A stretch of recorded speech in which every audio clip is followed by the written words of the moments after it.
বলেছে জলজ নবলক্ষণে সাগর বিংশতি লক্ষতি ক্রেময়া রুদ্র শঙ্খকা দশলক্ষকম পক্ষিণম ত্রিংশলক্ষানি পশুভঃ চতুর্লক্ষানি মানবঃ। বলেছে 84 লাখ জন্ম মৃত্যুর এই যে চক্রটা, এর মধ্যে জীব সর্বপ্রথম জন্ম লাভ করে জলের মধ্যে, অথবা না 9 লক্ষ বার। আজ যে সমস্ত জীব জলের প্রাণীদের সাথে অন্যায় করছে, তাদেরকে খাদ্য হিসাবে গ্রহণ করছে, সময়ের ব্যবধানে কর্মফল ভোগ করতে তাদেরকেও জলে, আপনি যেমন আচরণ করবেন, যেমন আপনার স্বভাব হবে, আপনি তেমন ভাবেই নিজেকে তৈরি করে নেবেন। আজ এই যে জলজ 9 লক্ষ বার জলে জন্ম হচ্ছে, একবার জন্ম হলে মৃত্যু হবে, জন্ম হলে মৃত্যু হবে, এইভাবে দেখতে দেখতে 9 লক্ষ বার জন্ম হবে, মৃত্যু হবে। কিন্তু আমরা আমাদের ভগবানের বিধি বিধান সম্মলিত যে শাস্ত্র, এগুলো চর্চা করি না। আমাদের মধ্যে থাকা কাম, ক্রোধ, লোভ, মোহ, মদ, মাৎসর্য, এই 6টা রিপু আমাদেরকে সর্বদা এমন ভাবে তাড়িয়ে বেড়ায়, সর্বদা এমনই কাম, ক্রোধ, লোভ, মোহ, মদ, অভিমান, সহ আপনয়া পরস্থানে টানে, ওই 6টা শুধু ভোগ করতে চায়।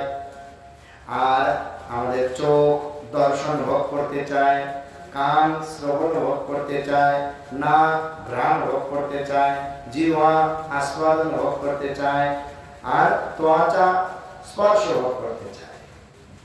সর্বদা জগতে সেই সেই বস্তুর প্রতি আকর্ষিত, যেই যেই বস্তু আমার ভোগের নিমিত্তে আমরা পেয়ে থাকি।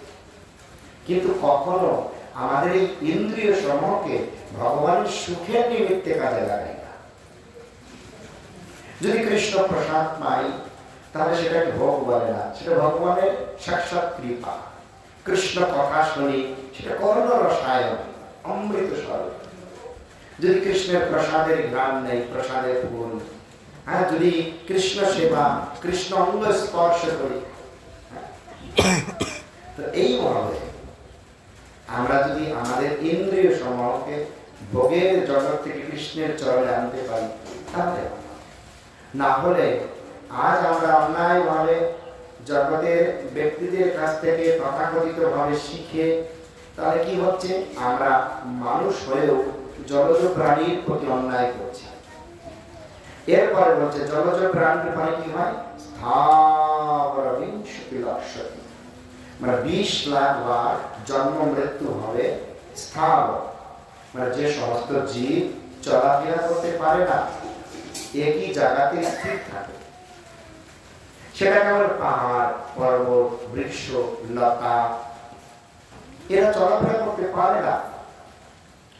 এখন ভেবে দেখুন, ভাগ্যক্রমে আমরা একবার দার্জিলিং এ বেড়াতে গিয়ে আমি এক ভক্তকে বলছি, এই যে পাহাড়ি গাছ হাজার হাজার বছর ধরে হয়ে আছে, কত বড় গাছ,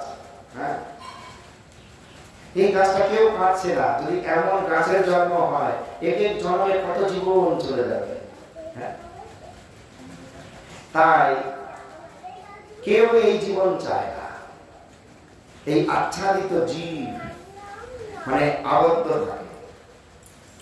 এরপরে বলছেন ক্রিমায়া রুদ্র সংখ্যা হয়ে গেল 20 আর 9 29, আর রুদ্র বলতে 11। পোকামাকড়ের জীবন পায় 11 লক্ষ বার। কত রকমের পোকামাকড়, মশা, মাছি, কীট, পতঙ্গ, সাপ, ব্যাঙ, 11 লক্ষ বার। এই 11 লক্ষ বার আমাদেরকে কি করতে হবে, যদি আমরা এইভাবে তাদের প্রতি অন্যায় করি বা কোনো কর্ম করি, কৃমিকীট হতে হবে।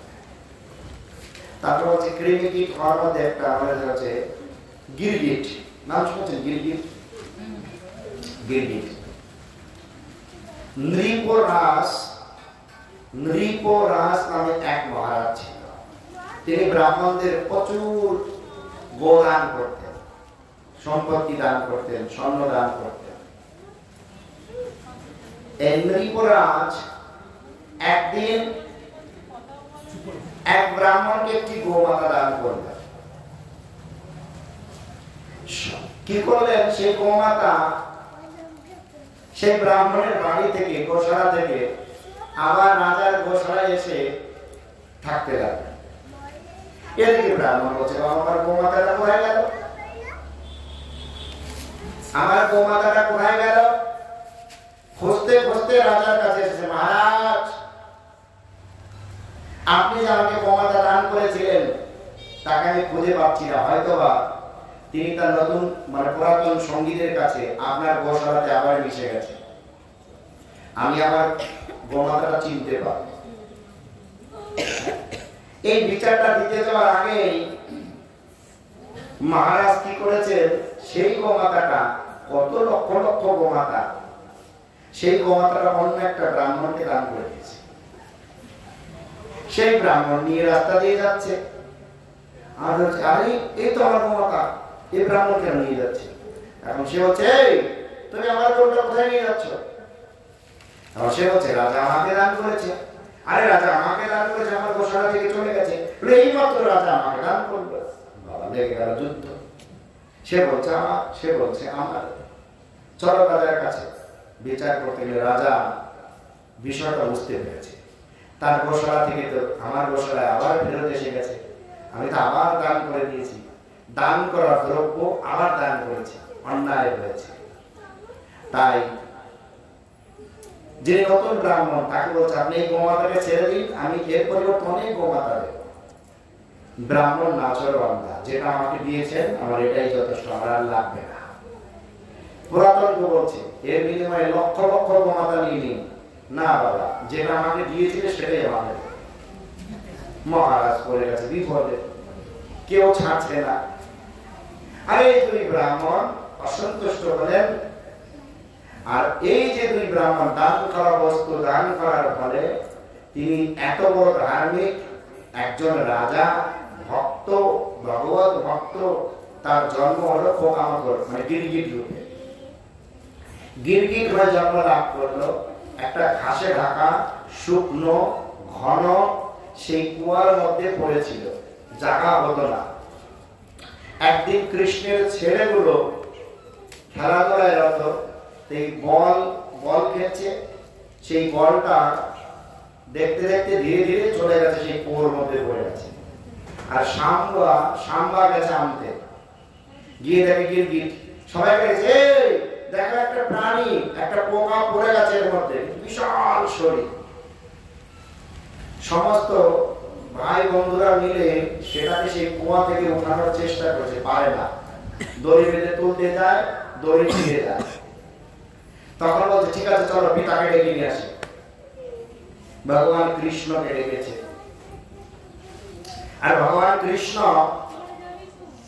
বাঁ হাত দিয়ে সুন্দর ভাবে সেটাকে স্পর্শ করে তুলতেই সেই গিরগিটাটা দিব্য মহাপুরুষের শরীর ধারণ করলেন আর ভগবানকে প্রণাম করতে লাগলেন। ভগবান সব জানে, জগৎকে শিক্ষা দেওয়ার জন্য জিজ্ঞাসা করেন, কে আপনি? কেনই বা গিরগিট রূপে এই ঘন ঘাসে ঢাকা শুকনো অন্ধকার কুয়াতে পড়েছিলেন? তখন বলছে, এই ঘটনা হয়েছিল। তাহলে আমরা এখানে এই কৃমিকীট কর্মফলে এখানে আমাদের পতন হতে পারে। মনুষ্য ভক্ত রাজা থেকে কোথায় এসে পড়ল? তারপরে বলছে 10 লক্ষ পক্ষিণা, 10 লক্ষ বার পাখির জন্ম নিতে হবে। এখন তো বাজারে গেলে শুধু দেখবেন যে পাখিগুলো কেটে কেটে লোক তাদের দৈনন্দিন আহার বানাচ্ছে, কিন্তু সেই পাখিগুলো যে খাচ্ছি, পরিণামে আমাকেও পাখি হতে হবে, আমাকেও একদিন কেটে কেটে খাবে। কেননা সেই পাখিটা কিন্তু আমার খাদ্য নহে। এরপরে 30 লক্ষ বার জানোয়ার হতে হয়, 30 লক্ষ বার মরবে হবে, মরবে হবে, জানোয়ারের শরীর হয়। স্বর্গের রাজার নাম ইন্দ্র। একবার কর্মফলে এই স্বর্গের রাজা ইন্দ্র জগতে শুয়োর রূপে জন্ম লাভ করে। কর্মের ফলে যদি ইন্দ্রকেও শুয়োর হতে পারে, তাহলে আজ আমরা নিরহ জানোয়ারগুলোকে মেরে, হরিভজন না করে, কাউকে ঠকিয়ে এই জগতে ইন্দ্রিয় ভোগ করছি, তার ফলস্বরূপে আমাদের কোথায় জন্ম হবে? ইন্দ্রের ভুল নেই, একটি ভুল করেছিল, এবং এত বড় ভুল কি তিনি তার গুরুদেবকে মেরে ফেলেছিল, তার গুরুদেবের মাথা কেটে ফেলেছিল। এর জন্য কি তিনি তার পাপটা সমস্ত নারীগণ, বৃক্ষ, ধরিত্রী মাতা, জল 4 জনে ভাগ করে নিলেন। তারপরেও যে পাপ অবশিষ্ট ছিল, সেই পাপের ফলে তার কি হলো? শুয়োর রূপে জন্ম নিল। আমার পাপ এই সংসারের নিয়মে বলে কেউ নেবে না। যদি কেউ না নেয়, তাহলে আমরা প্রতিটা দিন, প্রত্যেকটা মুহূর্ত যদি ভগবানের বিরুদ্ধে কাজ করে যে পাপগুলো করছি, সেই পাপের ভাগগুলোকে, তাই আপনি আপনার নিজেকে প্রশ্ন করুন, নিজেকে প্রশ্ন করলে উত্তর পাবেন। আর বেঁচে থাকে হয়ে গেল 80, বেঁচে থাকে মাত্র 4, এই 4 লক্ষ বার মানুষ হয়। আমরা এখন এখানে সবাই মানুষ বিরাজমান, মানে আমরা 80 লক্ষ বার পার হয়ে গেছে। মানে মানুষের মধ্যে যারা ভগবানের কথা শোনে, তারা 80 লক্ষ না, তারা 80 লক্ষের অনেক উপরে চলে গেছে। যারা ভগবানের কথা শোনার সৌভাগ্য হয়, তারা অনেক উপরে চলে গেছে। এখন একবার ভেবে দেখুন, এইভাবে কত জন্মের সাধনার ফলে এ দুর্লভ মনুষ্য শরীর আপনি পেয়েছেন, যেই শরীর ভগবান সর্বশ্রেষ্ঠ বলেছে, যেই শরীরে ভগবান একমাত্র বুদ্ধি দিয়েছে।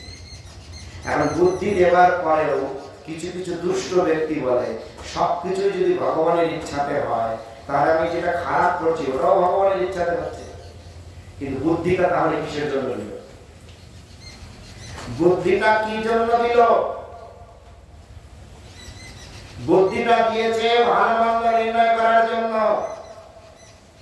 স্বতন্ত্র ব্যক্তি সত্তা দিয়েছে, স্বতন্ত্র জীবের মঙ্গল হয় না, জীবকে মানতে হবে। একটা সন্তান তার পিতামাতার অনুগত হয়ে চললে যেমন পিতামাতার সুখ বিধান হয়, তদ্রূপ নিত্য পিতামাতা স্বরূপ ভগবানের অনুগত হয়ে জীব চললে জীবের প্রকৃত মঙ্গল হয়।